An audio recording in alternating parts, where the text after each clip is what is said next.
বিশ্বাসঘাতক আমেরিকানদের যে বিশ্বাস করা যায় না সেটা আরও একবার প্রমাণ করে দিল খোদ আমেরিকানরাই। গতকাল মার্কিন সিনেটে ভোটাভুটি হয়েছিল ডোনাল্ড ট্রাম্পের নিয়ে, অর্থাৎ ডোনাল্ড ট্রাম্প যে নিজের ক্ষমতা ব্যবহার করে ইরানে এইভাবে অন্যায় আক্রমণ করেছে এটার জন্য আসলে সে দায়ী কিনা, বা তার ক্ষমতা সংকীর্ণ করা হবে কিনা, বা ক্ষমতা খর্ব করা হবে কিনা, এই বিষয়টি নিয়ে ভোটাভুটি হয়েছিল। কিন্তু আশ্চর্যের বিষয়, আমরা দেখেছি যেভাবে জনগণ রাস্তায় নেমে ডোনাল্ড ট্রাম্পের বিরুদ্ধে তারা বিক্ষোভ করেছিল, কিন্তু বাস্তবতা হচ্ছে যারা ক্ষমতায় রয়েছে তারা মূলত ডোনাল্ড ট্রাম্পকে সরাসরি সমর্থন জানাচ্ছে।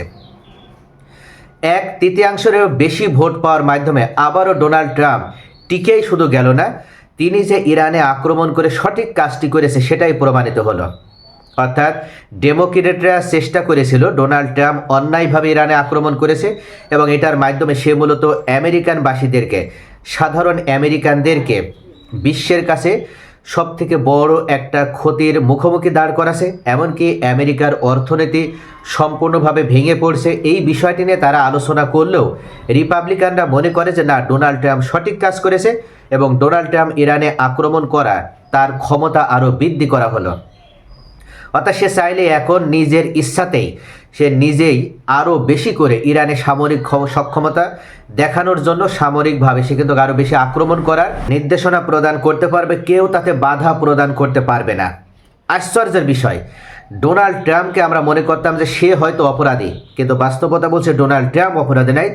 এই আমেরিকান সিনেটে যারা রয়েছে তাদের 1/3 মূলত এই যুদ্ধের সাথে জড়িত, এবং পেছন থেকে তারাই কলকাঠি নেড়ে ডোনাল্ড ট্রাম্পকে আরও বেশি উদ্বুদ্ধ করছে। অথচ এই আমেরিকানদের পক্ষে, ইসরায়েলদের পক্ষে মধ্যপ্রাচ্যের মুসলিম যে সমস্ত ধর্মীয় গুরু রয়েছে তারাই অবস্থান নিয়েছে। আপনারা যদি দেখেন তাহলে দেখবেন যে সেরা 5 জন কারীর মধ্যে একজন হচ্ছে মিশরি রাশিদ আল আলাফাজি। অর্থাৎ এই শয়তান, এই ভণ্ড, এই মুসলিম নামধারী বদমাইশ, সে উল্লেখ করেছে সাধারণ ইরানিদেরকে বা ইরানবাসীদেরকে জাহান্নামের পথ দেখিয়ে দিয়েছে ইসরায়েল ও আমেরিকা। অর্থাৎ সে মনে করে ইরানের বিরুদ্ধে ইসরায়েল ও আমেরিকা যে যুদ্ধটা করছে এটা সঠিক যুদ্ধ করছে, এবং ইসরায়েল আমেরিকায় সঠিক আর ইরান ভুল। অর্থাৎ ইরান মুসলিম হতে পারে, কিন্তু বাস্তবতা হচ্ছে তারা মুসলিম নামের কাফের বেঈমান। এই মিশরি সেরা 5 জনের, অর্থাৎ সারা বিশ্বের ভিতরে সেরা 5 জন কারীর মধ্যে সে অন্যতম একজন। অথচ এই ভণ্ড মুসলিম নামধারী বিশ্বাসঘাতক, এর যদি আমরা গোড়া খুঁজে দেখি, যদি উদ্ঘাটন করা হয়, রিসার্চ করে দেখা হয়, তাহলে দেখা যাবে যে এই বদমাইশ কারী নিশ্চয়ই ইসরায়েলের অর্থ পায়, আমেরিকার অর্থ পায়, অথবা সে মূলত ইসরায়েলেরই প্রোডাক্ট। এর আগেও কিন্তু আমরা দেখেছিলাম যে লিবিয়াতে অবস্থান করে একজন ইহুদি ধর্মীয় গুরু সেজে এইভাবে সে বিভ্রান্তকর, অর্থাৎ বিভ্রান্তমূলক অপপ্রচার ছড়াতো। ঠিক এই কারীটাও কিন্তু সেটাই করছে। তবে এখন পর্যন্ত এই মিশর আল রাশিদ সে কিন্তু একা না, গোটা মিশরই বলা চলে যারা শাসন ক্ষমতায় রয়েছে তারা শুধু নয়, গোটা মধ্যপ্রাচ্যে যে 17টি রাষ্ট্র রয়েছে একমাত্র ইরান ছাড়া, প্রত্যেকটা রাষ্ট্রের শাসকরাই, এমনকি এই ধর্মীয় গুরুগুলো যাদেরকে বসানো হয়েছে রাষ্ট্রের পৃষ্ঠপোষকতায়, তারা সকলেই মূলত ইরানের বিরুদ্ধে কথা বলছে। একটাই কারণ, তারা জানে যে আমরা ইরানের বিরুদ্ধে যত কথা বলতে পারবো তত আমরা বেশি বেশি বেনিফিট পাবো, আমরা লাভ পাবো, আমরা ইসরায়েলের কাছ থেকে অর্থ পাবো, আর দুনিয়াতে আমরা শান শৌকতে বসবাস করতে পারবো, বিলাসবহুল জীবনযাপন করতে পারবো। এই বদমাইশ ধর্মীয় গুরুর ভিতরেও একজন সত্যিকারের ইমানদার মুসলিম ধর্মগুরু অবশেষে হুঙ্কার ছুড়ল। কাবার সাবেক ইমাম তিনি অবশেষে প্রকাশ করলেন, এমনকি সৌদি আরবের রক্তচক্ষু উপেক্ষা করে হলেও তিনি সঠিক তথ্যটি এবার সামনে নিয়ে আসলেন। তিনি উল্লেখ করেছেন, পশ্চিমাদেরকে যদি বিশ্বাস করা হয় তাহলে মনে রাখবেন আপনি কাফের হয়ে গেছেন, বেঈমান হয়ে গেছেন, মুসলিমদের সাথে আপনি বিশ্বাসঘাতকতা করছেন। আর যদি আপনি পশ্চিমাদের সাথে কোনো ধরনের সম্পর্ক ছিন্ন না করেন তাহলে আপনি এই পশ্চিমাদের কাছে বিক্রি হয়ে গেছেন। এভাবে সরাসরি এবার সৌদি আরব, বাহরাইন, কাতার, সংযুক্ত আরব আমিরাতের শাসকদের বিরুদ্ধে তিনি শক্তিশালী অবস্থান নিয়ে হুঙ্কার ছুড়লেন।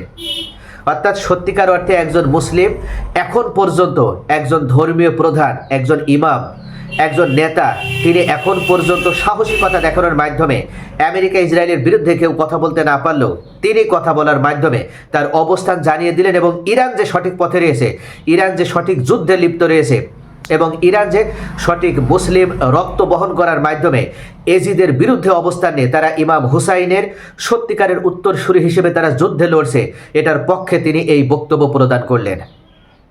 তবুও বিশ্বের মুসলিমদের এখনও ঘুম ভাঙবে না, তারা মূলত এখনও জেগে উঠবে না, কেননা তারা এমন এক বিলাসিতার সাগরে গা ভাসিয়ে দিয়েছে যতক্ষণ পর্যন্ত এই মধ্যপ্রাচ্যের সাধারণ জনগণ রাস্তায় নেমে এই শাসকদের বিরুদ্ধে আন্দোলন না করবে, বিক্ষোভ না করবে, তাদের গদি থেকে টেনে হিসড়ে না নামাবে, ততক্ষণ পর্যন্ত এই শাসকরা কোনো সময় মুসলিমদের পক্ষে কাজ করবে না।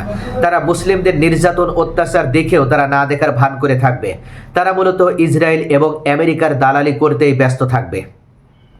আরেকটি গুরুত্বপূর্ণ প্রশ্ন যেটা হচ্ছে, এই মুহূর্তে আমরা দেখছি যে কিয়ার স্টারমার ব্রিটেনের এই প্রধানমন্ত্রী তিনি সরাসরি ঘোষণা প্রদান করছেন, এমনকি ইউরোপীয় ইউনিয়নের যে সর্বশেষ মিটিং হয়েছে সেখানেও তিনি উল্লেখ করেছেন ইরানের যে যুদ্ধ, এই যুদ্ধ মূলত ইউরোপের কোনো সংশ্লিষ্টতা নেই, এখানে আমাদের কোনো স্বার্থ নেই, এমনকি আমাদের কোনো ধরনের কোনো সমস্যাও এখানে নাই। অর্থাৎ গোটা ইউরোপ ইরান যুদ্ধকে সমর্থন করে না, আমেরিকাকে সমর্থন করে না।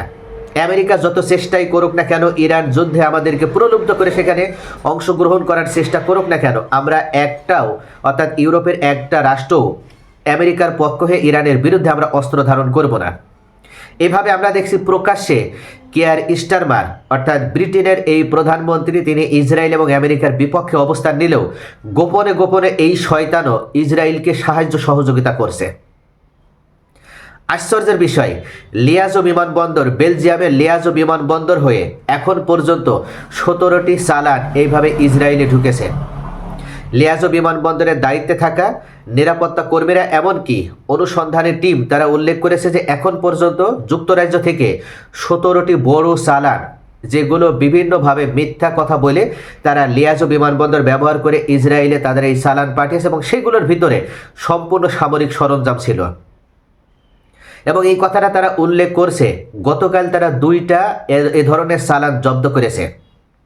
2টা বিমানে করে, কার্গোবাহী বিমানে করে উড়োজাহাজের সরঞ্জাম পাঠানো হচ্ছে বলে যুক্তরাজ্যের পক্ষ থেকে 2টা বড় কার্গোবাহী বিমানে করে লজিস্টিক এবং সামরিক সরঞ্জাম পাঠানো হয়েছিল ইসরায়েলের উদ্দেশ্যে। অর্থাৎ এর ভিতরে যে সামরিক সরঞ্জামগুলো ছিল তার ভিতরে 1 নম্বর ছিল আকাশ প্রতিরক্ষা ব্যবস্থা এবং অন্য আরেকটি ছিল তাদের যুদ্ধ অস্ত্রগুলো সরবরাহ করা। অর্থাৎ এক কথায় ইসরায়েল এই যুদ্ধে যেভাবে ইরানের হাতে ক্ষয়ক্ষতির শিকার হয়েছে, এখন পর্যন্ত মূলত পেছন থেকে যোগান দিয়েছে এই ইউরোপের রাষ্ট্রগুলো, এই বেঈমান রাষ্ট্রগুলো। যুক্তরাজ্য এরা যতই প্রকাশ্যে ইরানের পক্ষে অবস্থান নিক, ইসরায়েল আমেরিকার বিপক্ষে অবস্থান নিক, ভিতরে ভিতরে এরা এমন এক চুক্তিতে আবদ্ধ, এরা চাইলেও মূলত ইসরায়েলকে সহায়তা না করে পারবে না। সেটার আরও একবার প্রমাণ হয়ে গেল এই যুক্তরাজ্যের চালান ধরা পড়াতে। বেলজিয়াম উল্লেখ করেছে যে আমরা ইসরায়েলগামী প্রত্যেকটা জাহাজ আমরা আটকে দেবো, কেননা ইসরায়েলের সাথে আমাদের কোনো সম্পর্ক নেই। সাহসী রাষ্ট্র হিসেবে বেলজিয়াম তারা প্রকাশ্যে এসেছে, এমনকি তারা স্পেনের সাথে সাথে ইতালির সাথে সাথে তারাও সাহসিকতা বজায় রাখার মাধ্যমে যুক্তরাজ্য থেকে এই 2টা চালান তারা আটকে দিতে সক্ষম হয়েছে। এখন কিয়ার স্টারমারের আর কোনো জবাব নেই, আর কোনো উত্তর নেই, সে কোনো রেসপন্স করতে পারছে না। সে উল্লেখ করেছে এই বিষয়ে তার কোনো সামান্য পরিমাণ ধারণা নেই, মূলত এই চালানটি আগে থেকে ছিল, আগে থেকে অর্ডার ছিল, তাই সে চালানটি যাচ্ছিল। কিন্তু এখানে বিমানের যন্ত্রাংশ যাওয়ার কথা ছিল, উড়োজাহাজের যন্ত্রাংশ যাওয়ার কথা ছিল, সামরিক সরঞ্জাম যাওয়ার কথা ছিল না। অর্থাৎ বাস্তবতা হচ্ছে এরা সম্পূর্ণভাবে এখনও ইসরায়েলকে সহায়তা করার জন্য বদ্ধপরিকর। তো সব মিলিয়ে অবশেষে সাহসী বেলজিয়াম তারা দেখিয়ে দিতে সক্ষম হয়েছে যে ইসরায়েলের পাশে তারা আর নেই, তারা এখন স্পেন এবং ইতালির মতন একজন সিংহ পুরুষের মতন তারাও মাঠে দাঁড়িয়েছে, তারাও ভূমিকা পালন করছে এবং ইসরায়েলকে এইভাবে একের পর এক জবাব দিতে তারা মাঠে নেমেছে। ইসরায়েলের এই চালান তারা আর পাবে না। এর আগে তারা 15টি চালান পেয়েছে, এখন থেকে আর একটি চালানও বেলজিয়াম ব্যবহার করে তারা সরাসরি ইসরায়েলে আর পৌঁছাতে পারবে না। তো সব মিলিয়ে এই ছিল সর্বশেষ আপডেট, অর্থাৎ এই 3টা গুরুত্বপূর্ণ নিউজ। ডোনাল্ড ট্রাম্প টিকে গেল, ডোনাল্ড ট্রাম্প অবশেষে আরও বেশি শক্তিশালী হলো, আরও বেশি ক্ষমতাশালী হলো এবং সে ইরানের বিষয়ে শুধু নয়, যে কোনো ক্ষেত্রে মধ্যপ্রাচ্য বিষয়ে সে সামরিক পদক্ষেপ নিতে পারবে, তার ক্ষমতা আরও বৃদ্ধি করা হলো। দ্বিতীয়, এই ধর্মীয় গুরু সাবেক ইমাম কাবা শরীফের সাবেক ইমাম তিনি বিস্ফোরক মন্তব্য করার মাধ্যমে অবশেষে জানিয়ে দিল যে মধ্যপ্রাচ্যের এই মুসলিম নামধারী শাসকগুলো তারা সকলেই ইসরায়েলের দাবেদার, একমাত্র ইমাম হুসাইনের রক্ত বহন করছে, ইমাম হুসাইনের যোগ্য উত্তরসূরি হচ্ছে ইরানিরা। আর যুক্তরাজ্যের অবশেষে এই বড় ধরনের চালান জব্দ করার মাধ্যমে ইসরায়েলের মেরুদণ্ড ভেঙে দিতে সক্ষম হলো বেলজিয়াম।